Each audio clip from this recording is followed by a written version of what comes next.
If President Bush is a lame duck, think about it. I mean, what is the opposite of that here with this president-elect? Is he the super awesome, really fit, fast-flying duck? Whatever metaphor you choose, President-elect Obama has Americans thinking positive, thinking hopefully about the future.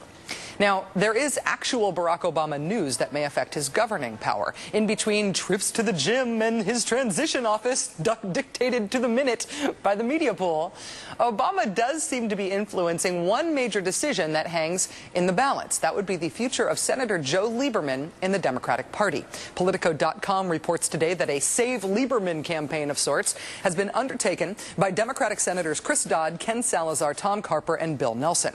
Their goal is reportedly to allow Lieberman to keep his prized chairmanship of the Senate Homeland Security and Governmental Affairs Committee. Where does President-elect Obama stand on this? Well, his aides have been very clear, saying he holds, quote, no grudge against Lieberman, that Lieberman should be allowed to continue to caucus with the Democrats. But there was speculation today that Obama actually went further than that, arguing that Lieberman should stay committee chairman. That speculation was based in part on reporting done by Newsweek's Howard Fineman on Countdown last night.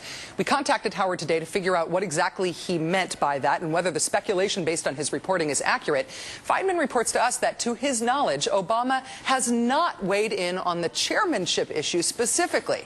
But Obama did call Senate Majority Leader Harry Reid to urge him to keep Lieberman inside the Democratic caucus.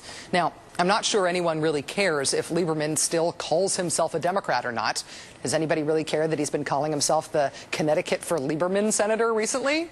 I think the issue is really whether he gets to keep running that committee, the Homeland Security and Governmental Affairs Committee. And what would it say about the Democratic Party if they used their majority in the Senate to give subpoena power and a big high-profile gavel to a man who said that he feared America could not survive too large a Democratic majority in the Senate? To a man who says the new Democratic president is naive, and it's a good question to ask whether or not he is secretly a Marxist. I don't think there's a risk that Senator Lieberman is out of the Democratic caucus, but why would you want that guy to stay in charge of Homeland Security and Governmental Affairs in the United States Senate? Joining us now is Indiana's Democratic Senator Evan Bayh. Senator Bayh, thank you so much for coming on the show tonight. It's great to have you here. Good to be with you, Rachel. You have been outspoken in your support of Senator Lieberman keeping his role as chair of Homeland Security and Governmental Affairs. Why do you think that he's the best Democrat for that job at this point?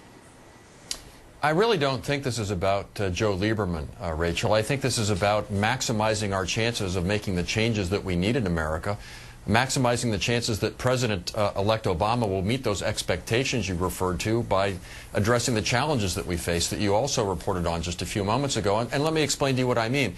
If this was just about Joe Lieberman and the things he said in the campaign, well, I'd say, well, let it go. I mean, if people want to settle scores, fine. I mean, he's a big guy. He can live with the consequences of his actions. But one of two things would be likely to happen if we were to kick him out of his chairmanship. Number one, he might very well decide to just resign from the Senate. You know, he probably would not want to be a person without a home, wandering the hallways, you know, without any influence of any kind. And Connecticut has a Republican governor who would appoint a pure Republican to that seat, who would vote against the wishes of the president-elect in the Democratic caucus, you know, the vast, vast majority of the time. That's number one. Number two, Joe Lieberman might decide to stay and be embittered. And what would happen there would be, from time to time, we have close votes. You've been reporting on the Alaska race and the Minnesota race and the Georgia race. We could be at 58, 59, maybe even 60 votes. Every 2 or 3 or 4 months, there's going to be a critically important vote, very close. Every vote will count, and it might come down to one vote. Now, if Senator Lieberman has a strong view, he'll vote his conscience. But if he's conflicted, frankly, doesn't really know what to do, and we've exacted revenge on him, I suspect we could probably expect the same in return. That's really not where we want to go. Let's see if we can move this in a better direction. And the final thing I'd say is, if he does retain his chairmanship, we still exert oversight over him and control over him. He doesn't have the ability to just do whatever he wants. The caucus still has the right to remove him from that position at any time if he starts going off on some kind of tangent. So I simply think it maximizes the chances of getting progressive policies a better outcome if we have a Joe Lieberman who's a little reticent, who apologizes for the things that he said that were way over the line, and instead is trying to do the right thing instead of an embittered Joe Lieberman or a Republican replacement who will be not with us any of the time. Is it not setting a strange precedent, though, for somebody to have not only campaigned against the nominee of his party, but also to have campaigned against other Democratic Senate candidates and for Republicans, and to have, honestly, not only campaigned for his friend John McCain, but also really deliberately against Barack Obama, as you said, going, I think, quite over the line in terms of some of his criticism? Is it not setting a strange precedent that he essentially gets to set the terms on which he stays in the caucus? He has said he will bolt the caucus if he doesn't get to hold on to his chairmanship. It seems weird that he should be the guy driving the bargain at this point, particularly when he sort of politicized Homeland Security in order to make political points this year. Well, it is unusual territory. And, you know, I was on another national show, one of the Sunday programs, sitting right next to him when he basically said that Barack Obama was for defeat in Iraq. And I had to cut him off and say, Joe, that's not true. I mean, he said things that were simply unacceptable, and I think he needs to apologize for that. And the question for us then, Rachel, is how do we move on from here and maximize the chances of us getting good things done for the country, for your viewers? And I think that the best way to do that is to look to the future rather than just exact revenge for the past. Now, at the same time, you got to expect an apology, a sincere apology, and you got to tell them, look, we're going to give you a chance here. But if you don't do the right things as chairman, if we see any continuation of this kind of behavior, well, then at that point, the game is up at that point. But the game would be up in the sense that he would get stripped of his leadership positions? The chairmanship, yeah. You got to remember, we have the right to change chairman at any time during the session.